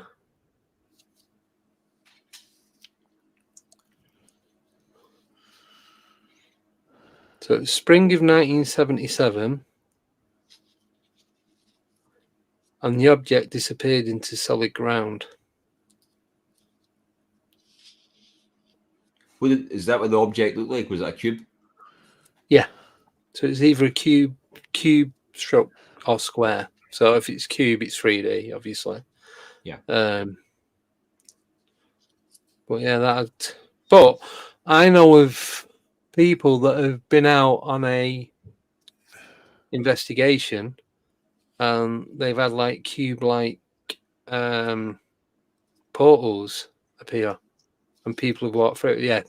So George just put in the chat who's Jessica Jones. There's a few of them that have gone out and there's in this grassy area or whatever, and they didn't see the cube. You couldn't see it with the naked eye, but it could be, I'm sure she said it could be picked up on thermal imaging. And it wasn't until the 2 people had walked through and then they couldn't see it. But the 2 guys that had gone in, when they realised where they was, he turned around and come back out. But they said it looked very similar to what it was normally. Or could they have walked into a ship without realising? They could have walked into both. Well, there's a story. As well. There's a story as well with the and the more kind of recent film for David Politis with the cube. That kind of looks like a glass cube. Somebody walked in. That's what they said. It was mirrored. Yeah. So it's just reflecting the landscape. So it's really difficult to see. That might have been a different one, but it was very similar. But what's not to say that these portals are not some sort of craft or vehicle? If we're looking at a multiverse, there's no need for a vehicle because the next dimension is immediately there. Yeah, so there will be others using vehicles because they like using them. Yeah, but you'd need some sort of gateway to get from one side to the other. The gateway's as thin as the next dimension. We're not talking time and space. We got rid of time and space using portals. You're not going to waste 4.6 years travelling at light speed just to get to Piscital Alpha Centauri, where there's no one there anyway. You're not going to spend the economy of several Earths trying to get to Ganymede, then finding you've got a billion stars sitting there, so which one do you go to? Yeah. You remove time and space from the equation, where the portal openings, the major ones are, you're there. You are walking literally into there. That's why we get that startle effect with a lot of aliens and Bigfoots and others, and probably even lake monsters at times, where, bang, we're suddenly here together and we're not meant to be here together. No. It's not I've been walking down this tunnel and eventually saw you in the distance. It's... Yeah. And then it's... But there are other people, interdimensional, out of this world or whatever, that are just going out for a burn. To use an Australian term, I don't know what the term is in England or Scotland, where you just go out for a burn in your car, you're having a drive, a look around, you're just exploring, you know, throwing cans out of the window, drinking beer, whatever. And they do that. We have this assumption that UFOs are going to be the latest model of the ultimate technology of that particular civilization. Okay, that's a good idea. But it also, what do we learn to drive in? We don't learn to drive in the latest Ferrari or Mercedes. We learn to No. drive in some piece of crap that our parents bought for us. We managed to scrape a few £100 together, or a couple of $1,000 together, and yeah, okay, it's got a dicky gear shift or whatever, but it'll get us around. We've got to allow for every possibility in the multiverse, from immediate interdimensional to flying in and out of immediate interdimensionals, because you still want to travel around once you're here. Yeah, you still got to get about. You're not going to wait for the bus, are you? Or tram or No, you brought your own vehicle. voice scooter. You brought your whatever it is. 1968 Vauxhall. It's all right. It's Yeah. a bit rough. It doesn't do warp speed anymore, but Yeah. because we No. forget, UFOs can have P plates. They'll be the ones that crash them, won't they? Yeah, they're the ones that crash. I suppose they've all got to learn somewhere. We've got to remember that our experiences of living are universal. Even aliens have to grow up and learn to coordinate. They have to learn to do things. Yeah, so who hasn't hit a tree or a post with their car at least once? You haven't? Never. Well, I won't put the kibosh on you, so. I'll touch wood. Reverse like a wall, hit a lamppost. Yeah. I'm not saying I've not scraped down the side of another car. Or anything like that. I had one. a station wagon, and it had just gone, it had been in a crash. It had to get panel beaded. And, well, I was reversing from the panel beaters after it was all done, and reversed into this stupid post that was in the middle of their driveway. You couldn't see the damn thing when you came down the driveway. It was just sitting there. They fixed it. Yeah. I told them, why didn't you move the effing post? I have no words. So if we transcribe reality to that scenario, it all starts making sense. It's all chaos. Yeah. It's all interactions between everyone and everything, everywhere. Yes. Even amongst our cryptids and amongst our others. And like, to answer another question or statements of Albert, I love Albert, he's a great guy and a wonderful sense of humour and a brilliant researcher, probably the foremost researcher on humanoids in existence, literally. Do you know literally. what? He's doing to you. He's writing another book. He's writing another book. Yeah. I've got a big book planned, and it's nothing to do with UFOs and humanoids and whatsoever, and it's going to piss people off like it's going out of fashion. Mind you, a lot of my books piss people off anyway because I don't believe in their paradigms. I'm always at one step ahead, which is really annoying for me. Here's a question for you, George. Here's a question for you, George. For the amount of time you've been researching this, have you on occasion, or I'd say on occasion, or even once, if it's just one occasion, I mean, or numerous occasions, thought about coming away from it because it's just sometimes it's too much in regards to thinking about it. Not, I mean, different theories, and actually the realization is maybe not even theories, but sometimes actually the realization of what's there and stuff like that. Have you ever thought about coming away from it, the research and things like that, in regards to coming away from it? Yeah. That used to belong to hundreds of maps I'd done over years. Mm-hmm. Guess who burnt them? I did. Because I was so pissed off with them, I had the shits with them. Yeah. Because they've been validated as existing. And the curves have been validated scientifically by a Pasteur Prize-winning physicist that they exist. And they're the same periodicity or similar periodicities in major planets and trans-Plutonian planets of our solar system. And what do you do with it when it's sitting there? There's an entire map of a universe that no one knows about yet, that works, that's been tested. Yeah, you get pissed off with it at times, but you continue going. Yeah, that's it. I mean, you can come away from it, and then like the whole kind of John Keel method in regards to,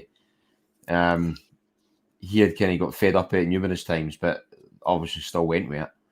The question for in regards to your maps, can it predict? It's designed to predict, but we haven't got to that stage yet. I haven't got the computer skills for that. But theoretically, it's all possible because it's all repetitive. They're all repetitive sine Ks based on periodicities of the major planets and possibly smaller. Because remember, the universe and the multiverse, well, let's look at the solar system. We'll keep it simple. We have a big magneto in the center of it, spinning, spinning, spinning, creating massive electromagnetic fields. And we have these smaller magnetos spinning around, metal cores, metal outsides. They're generating electromagnetic fields. They all interact with each other electromagnetically. All we are is energy. You know, like, we got 5 states of matter. I know people hate me bringing this up, but I'll do it quickly. Solid. Electrons are barely doing anything. They're lazy buggers. They're not doing a thing. Neither the protons, neutrons, or electrons. Liquid. Yeah, they're starting to move a bit. They're starting to oscillate a bit. We're getting a bit of movement, but not much. Gas. They're really going the great guns now. This is just matter. Yeah. And then we got the 4th state of matter, which is plasma. And everyone says, what are you talking about? Plasma is in blood. Plasma is also a description of a state at the center of a nuclear explosion, where the electromagnetic bonds of the atoms have split. They're completely apart. They're stuffed. And the 5th state of matter, the Mitrovic principle, which is they are so random, they are so split, they are so destroyed, they become a harmonic resonance or a series of harmonic resonances, because everything is ultimately vibration as it is in the beginning, no matter how slow it is. We find out where these resonances, these harmonic resonances coexist or collide or move. Now that's the surface of the Earth in one screen, east to west. They're bloody big curves. With the right technology, we can work out where they're smaller. So we can find out that, yes, we can go to Cannock Chase next Sunday and there's a portal or there's somebody visiting. Yeah. That validates the periodicity. And that was validated by a Pasteur Prize-winning physicist in 1994 after 35 years of research on that.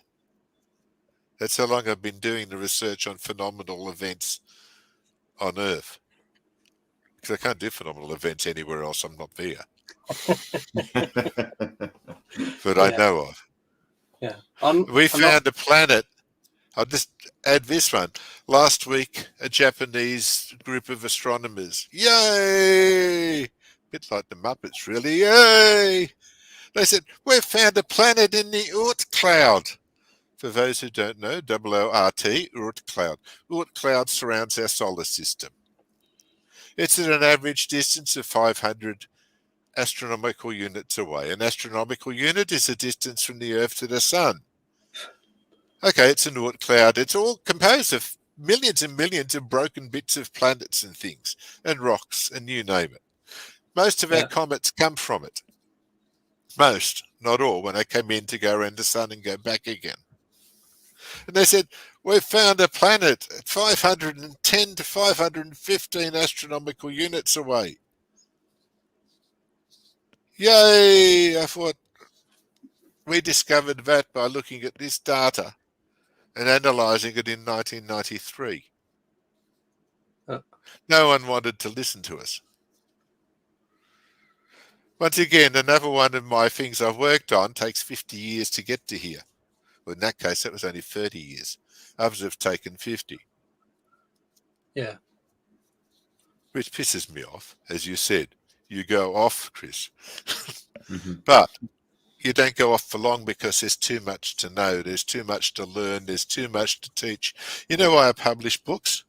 I publish books because one day when the computers are dead and the rest of it has been superseded and is useless as grandmother's gramophone or an Edison phonograph somewhere, somebody's going to go into a bookshop and pick up this thing, and it's called a book because they'll still be reading. Yep. This knowledge which I found and excavated and done on almost every major subject on Earth will be there for them to still read. And I'll keep finding it. Albert's the same. He will keep researching until the day he falls off the perch. So will I. Yeah. Yeah. Because it's important we bring this knowledge out. That's what Andy's program is for. Yes. Dissemination of knowledge, to question knowledge, to get things done. And I'll help Andy any way I can to keep getting that done. Thank you. Okay, that's my rant for the day. No, that's fine, because that'll bring us to a good end to the show. Because we've just, we're over the 2-hour mark. So thank you guys for coming on. Thank you everyone in the chat. Cheers, guys. Thank you that not one person asked any questions. No, but they made statements. Not Planet 9, Albert, they're calling it. And I wrote about it. You'll find out about it in Gateways to the Gods, depending on whether you've got the ebook version, which is at the end of it, or the 4-volume. The ebook version was 1,723 pages. But we're down to about 450. Oh, no, it's 4 volumes, 300 each, 1,200 pages. And you'll find it in the last volume, last chapter. Right, I am going to have to end it now because it's going to take forever to render. So thank you so much, George. Thank you, Chris, for coming on. Cheers, guys. Thanks, George. On Friday, I've got Chris Reinhardt and Al Santariga. And hopefully they're going to be talking about an investigation that they've done a couple of weeks ago. So tune in for that. That'll be the same time, 8 o'clock. I'll keep you updated on everything else. If you're not sure what's going on, just go on the website. So thanks again, guys. Thank you, everyone in the chat. Thank you, everyone that's listening on Rumble. Thank you, everyone who's now subscribing via podcast. Have a great 2 days and see you all soon. Take care and goodbye. Bye-bye. See you later. Cheers, guys. Ciao.